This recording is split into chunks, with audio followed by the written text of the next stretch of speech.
Hey guys, Zack here, and this is my review of JoJo's Bizarre Adventure.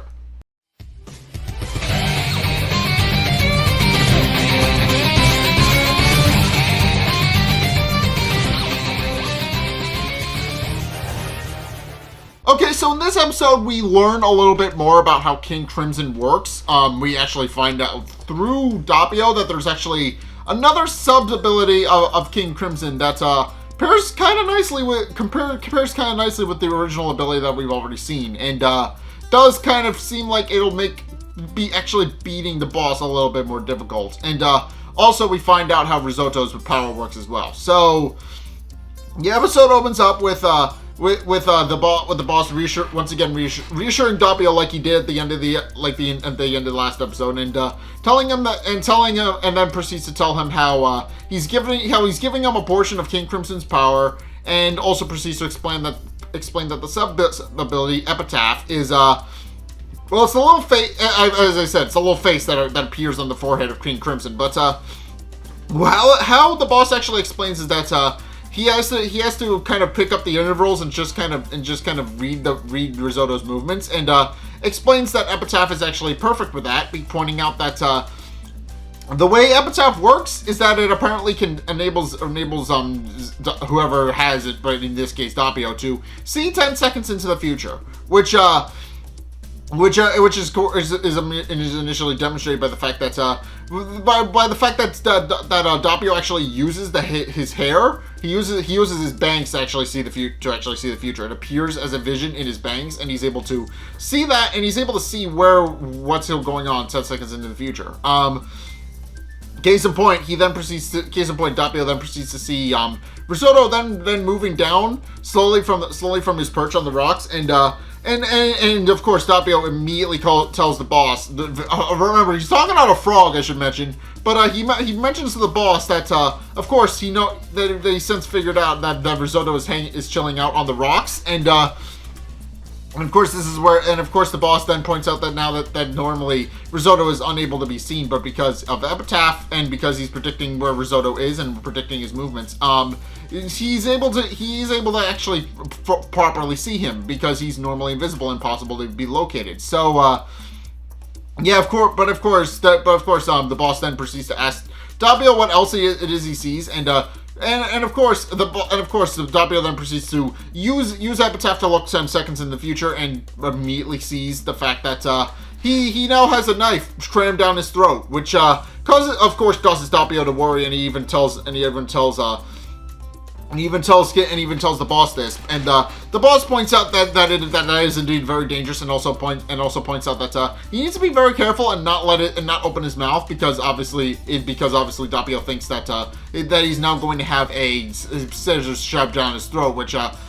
definitely sounds painful and dangerous, and merely tells him to go in and finish off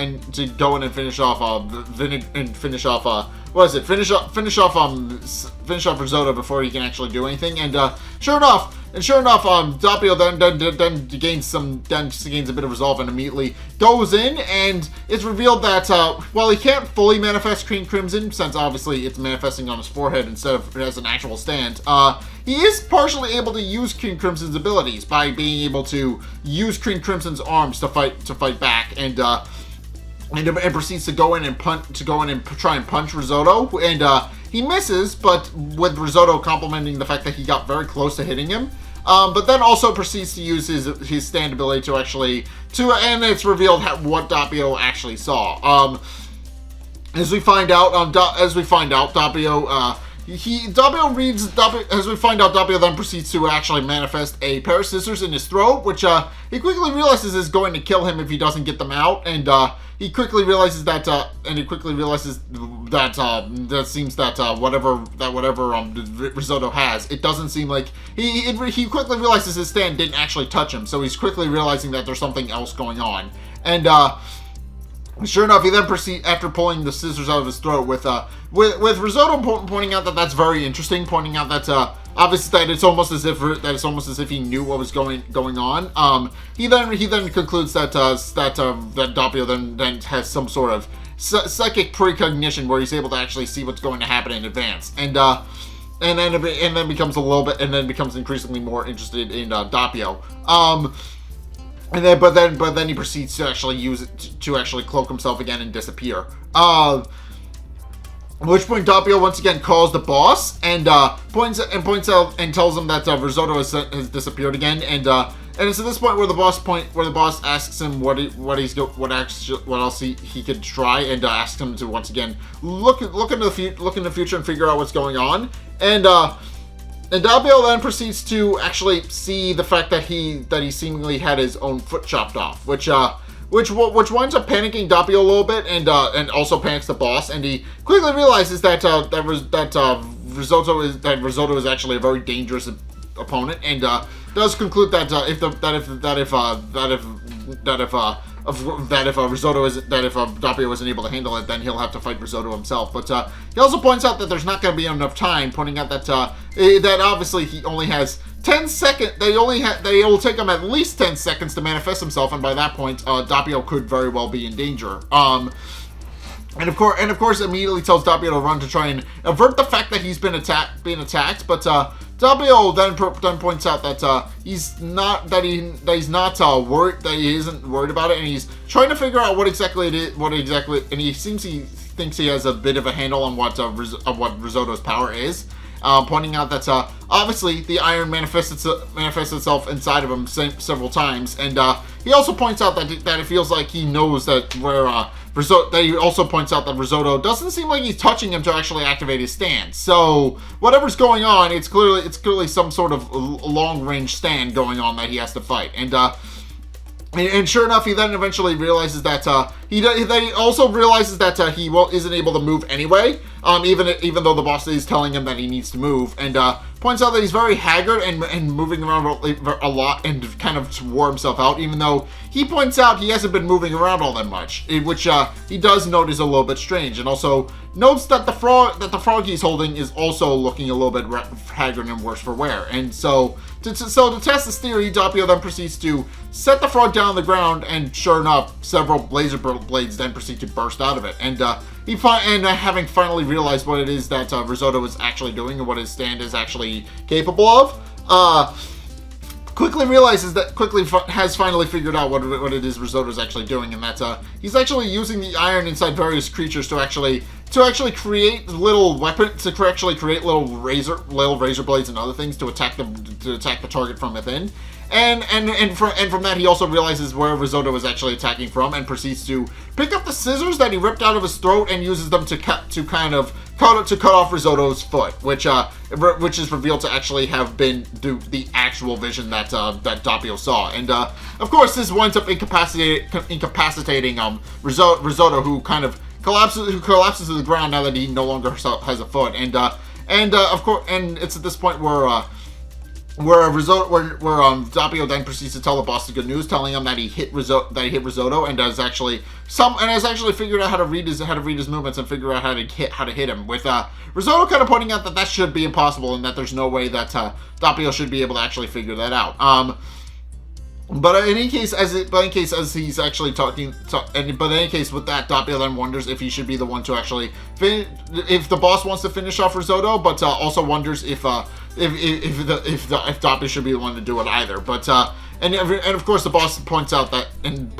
since that Risotto is a very dangerous threat and that he shouldn't be left alive, but and tells Doppio to move in and finish him off, and of course Doppio does, but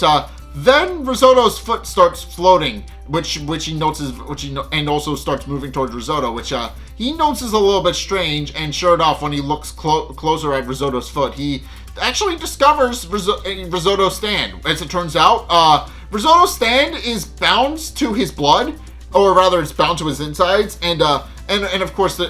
stand Metallica, which we find out via the eye catch, is and also when Risotto name drops it later after the eye catch. But what we find out is that Metallica,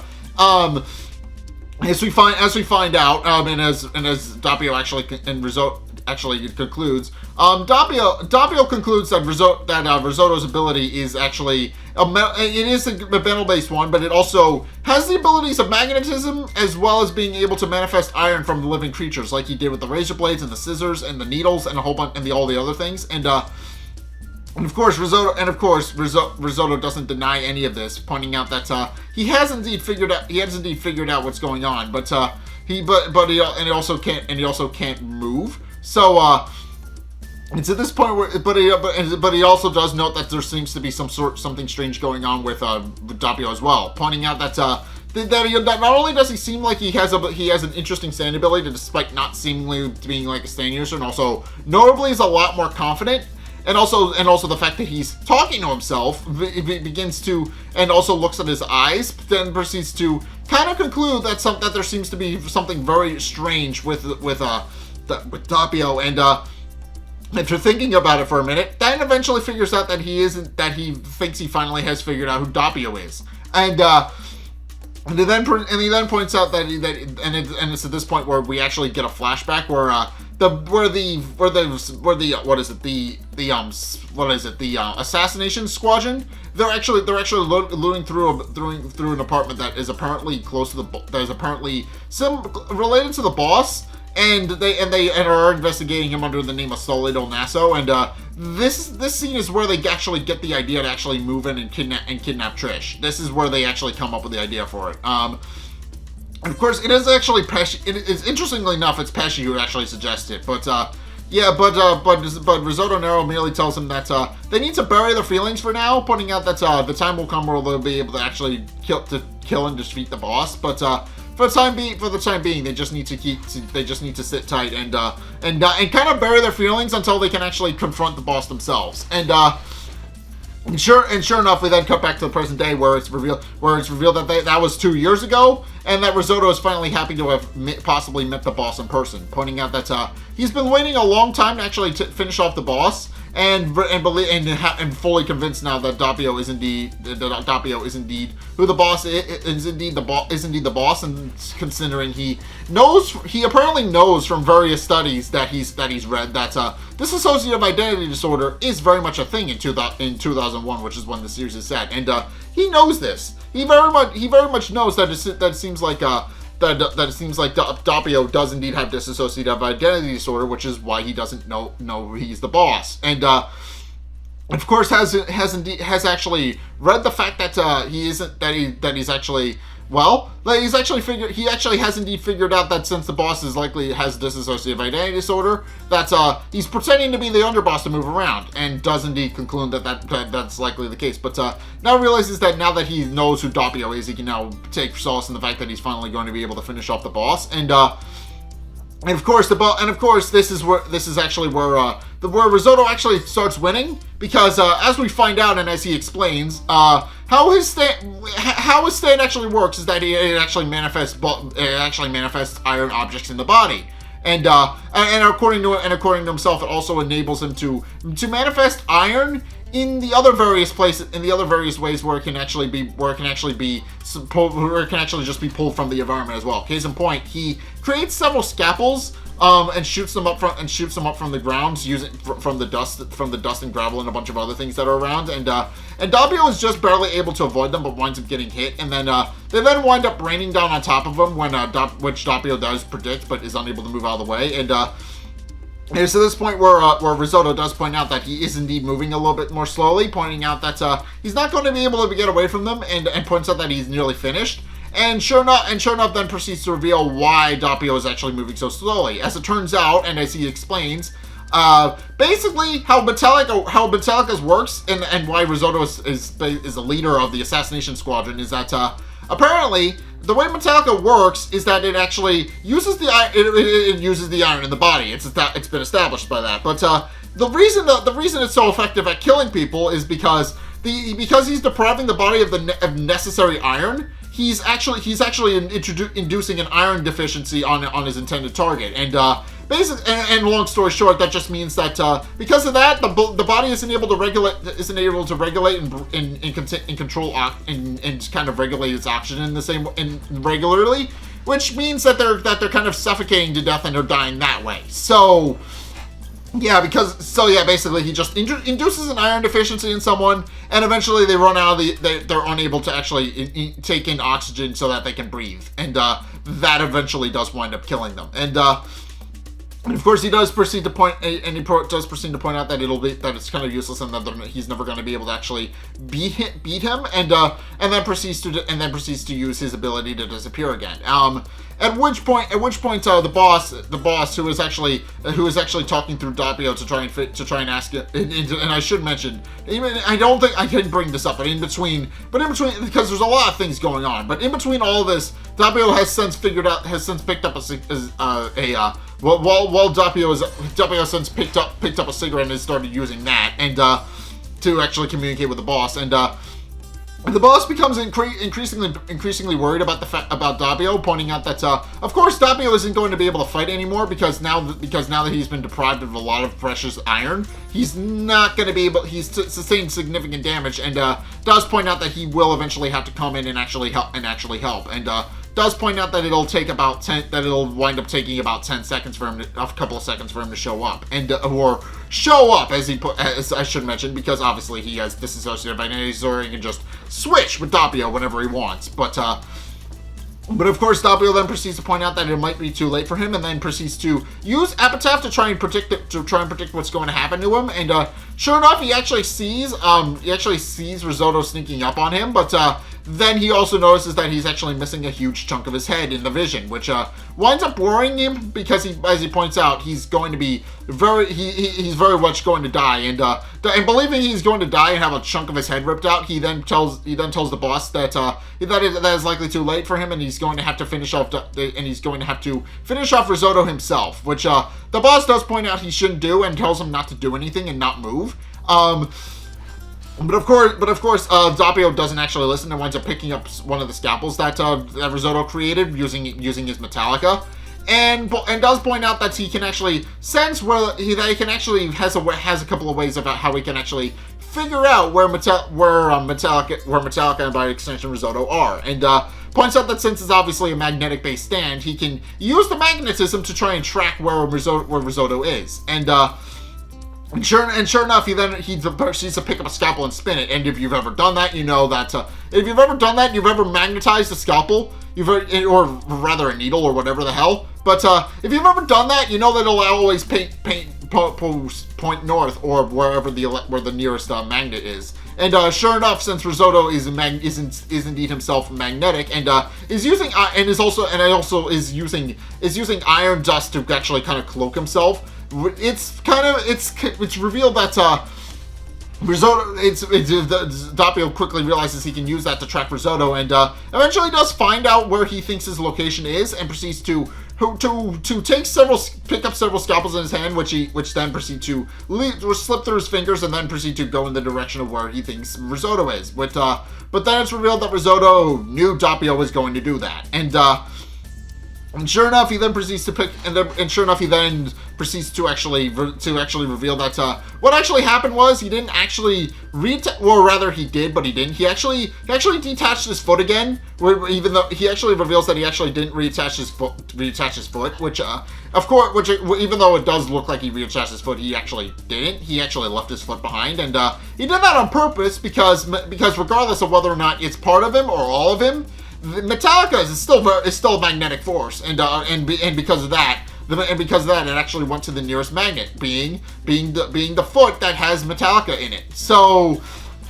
yeah, because of that, the scalpels then proceed to fly off in the direction of the foot and not in the direction of Risotto. And now satisfied with the fact that Doppio is now finished, he then proceeds to summon several razor blades from his head. And proceeds to start trying to pry his head open using them, and of course he points out that there's nothing that Doppio is going to be able to do, since obviously there's nothing he can do to actually win at this point. Even though Doppio is very much desperate to try and win, and of course Risotto then proceeds to gloat, pointing out that he's finally going to be able to finish off the boss once and for all. But then he winds up getting shot, and it's revealed that Aerosmith is actually the one that shot him, and as it turns out, this was the boss's plan all along, because as the boss actually reveals and explains, there's a reason he actually told Doppio not to do anything. He actually does wind up manifesting himself in Doppio's body, but the way he explains is that since obviously Giorno and his friends are nearby, and Bruno Bruciardi and Team Bruciardi, they're all nearby. Because of that, the scalpels actually wound up almost attacking Abaccio, seemingly enough, which winds up alluring the Team Bruciardi that there's actually an enemy nearby, because he's actually not taking in oxygen the way he normally would, it isn't coming up on Aerosmith's radar. So the only person Narancia is seeing is Risotto. So because of that, Risotto winds up being killed by Aerosmith seemingly, and he kind of collapses, pointing out that he was winning. But and in the process, some of his blood actually winds up splashing all over Doppio in Doppio's body. With the boss finally realizing that is indeed what Doppio saw, and not the fact that he actually got his head blown off. But with that, he then